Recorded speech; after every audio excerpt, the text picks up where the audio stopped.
Bonjour, je suis Patrick Beigner. Je vous souhaite une cordiale bienvenue dans cette série de vidéos formation PNL et systémique.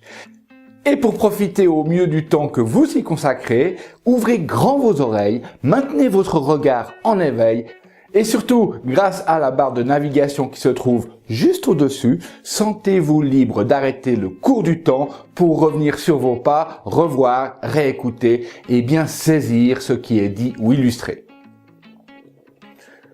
L'objectif de cette série est de vous apporter plus de confort, d'efficacité et de plaisir dans vos activités. Que vous soyez manager, coach, chef de famille, enseignant, commercial ou simplement confronté à mettre en place des changements, aussi il vous sera utile de commencer par effectuer le premier, celui de vos habitudes en ce qui concerne la conception des choses. Votre conception vous appartient et ne vaut que pour vous-même, elle est donc totalement subjective. Alors, je suis déjà curieux de savoir de quelle façon saurez-vous en tenir compte tout au long de cette vidéo. À mesure que vous avancerez dans cette formation, vous allez vous familiariser à l'approche systémique, faire des liens avec les entreprises comme avec votre quotidien et déjà acquérir une fine compréhension de la PNL. De cette façon, vous serez toujours plus à l'aise lorsqu'il s'agira de conduire ou de subir des changements, qu'ils soient personnels ou professionnels.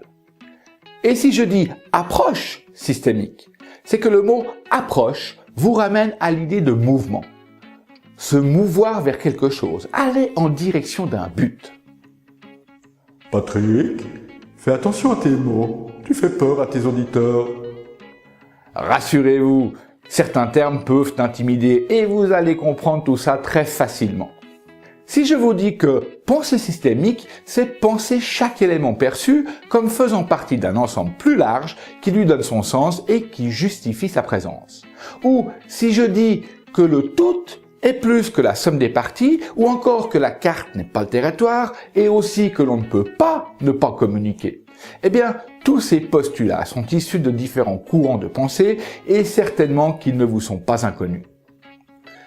Et pourtant, même si vous les connaissez et les considérez comme étant de bon sens, à quel moment de votre vie les avez-vous conscientisés pour atteindre vos objectifs? Patrick, n'es-tu pas en train de t'évader quelque peu? Oui, revenons à ce qu'est un système. Un système est un ensemble vivant d'éléments en interaction dynamique, hiérarchisés et organisés en fonction d'un but. Par exemple, une tasse est un objet statique. Ce n'est pas un système. Bien qu'elle ait une utilité, elle n'a pas de but. Un avion, lui, est un système fermé et compliqué. Chacun de ces éléments est en interaction dynamique, organisé dans le but de faire tourner ses réacteurs. Il est aussi vivant, puisqu'il a eu une naissance, qu'il vieillit et qu'un jour il mourra ou sera démonté. Alors qu'une fourmi est un système ouvert et complexe. Alors, c'est quoi la différence? C'est la question à se poser. C'est important de faire la différence. Un système ouvert est un système qui interagit en permanence avec son environnement, c'est-à-dire qu'il a de nombreux échanges avec tout ce qui l'entoure et de ces interactions dépend sa survie. Ces interactions se font au travers de flux, des flux d'informations, des flux d'énergie et encore des flux de matière. Notre système ouvert fourmi se nourrit d'énergie, de matière provenant directement de la nature, donc de matière provenant de l'extérieur, pour l'ingurgiter vers l'intérieur. Puis, il rejette à l'extérieur, vers son environnement, au-delà de sa frontière, ses déchets ou ses excréments. C'est ce qui s'appelle l'entropie. C'est de l'énergie utilisée. De plus, il a besoin des informations de ses congénères pour sa survie et celle de son espèce. À l'inverse, un système fermé, lui, est entièrement replié sur lui-même. Bien qu'il soit en contact avec son environnement, mais dans ce cas, on parlera d'un environnement passif, puisque notre système fermé avion n'en dépend pas pour sa survie. De plus, notre système fermé avion n'échange pas de matière ni d'énergie, puisqu'il n'utilise que sa réserve d'énergie potentielle interne. C'est pas si compliqué tout ça. En effet, et vous connaissez maintenant les principales différences entre un système ouvert et un système fermé. J'ai dit pas compliqué, j'ai pas dit complexe. C'est aussi juste. Et pour le démontrer, D'ailleurs, connaissez-vous la différence entre un plat de spaghettis bolognaise et un Airbus A320? Vous ne trouvez pas? Alors voilà, lorsque vous mangez les spaghettis, sitôt que vous en avez bougé un, vous ne pourrez plus jamais remettre le plat à l'identique.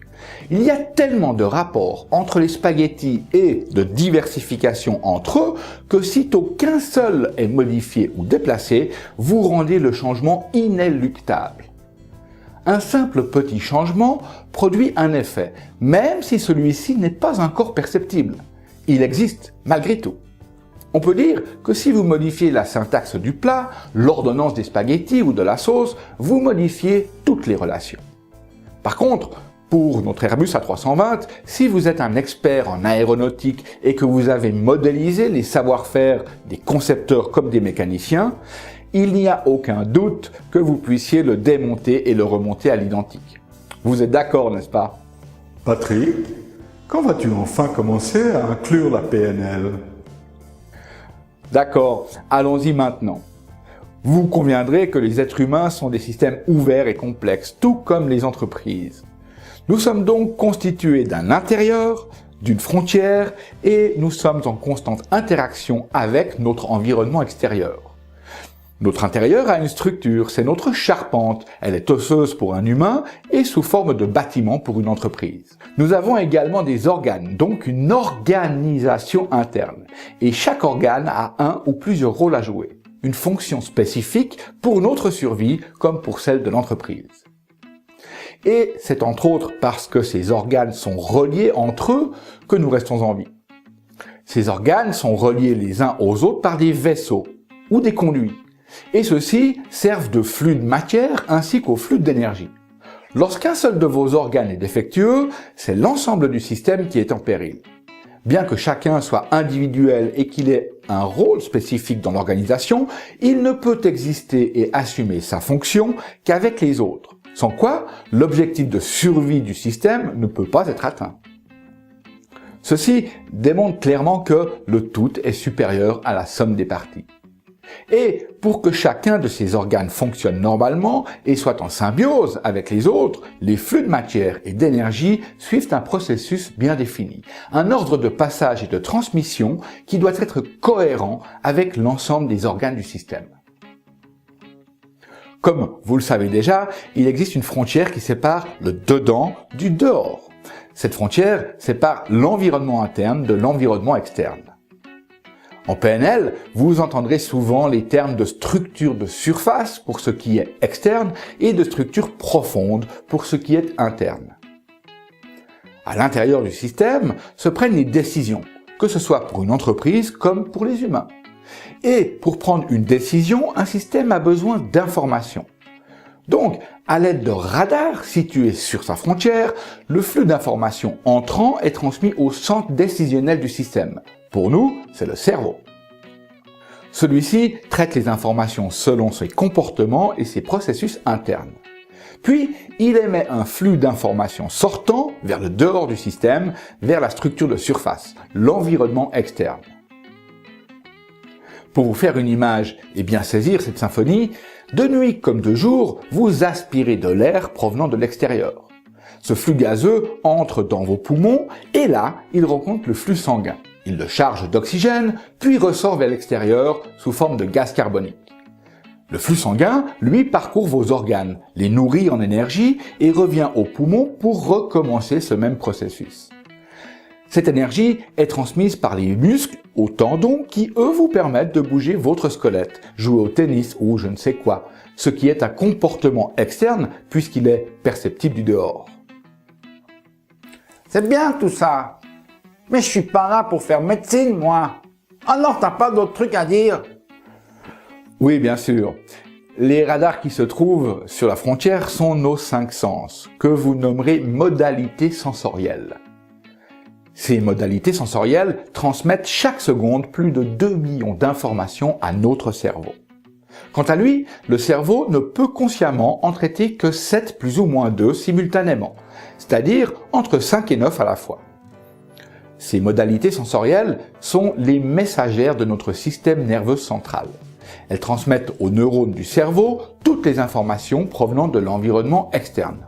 Ainsi, pour traiter ces informations, le cerveau crée et applique des programmes de comportement.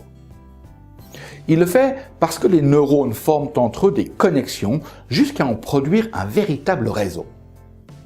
Et plus le réseau est usité, plus les informations transmises parcourent le même chemin. Ces réseaux deviennent de véritables sillons, créant ainsi des schémas de pensée et de comportement répétitifs. Des habitudes qui sont comme des patrons utilisés en couture. Vous savez, ceux qui sont faits pour reproduire facilement une pièce à l'identique à des milliers d'exemplaires. En PNL, ces schémas répétitifs sont appelés patterns. Ces mêmes patrons ou patterns ordonnancés dans le cerveau à l'intérieur du système sont également perçus par les modalités sensorielles, les radars. En PNL, nous appelons ça les représentations internes. Elles forment votre carte du monde, c'est votre réalité de premier ordre.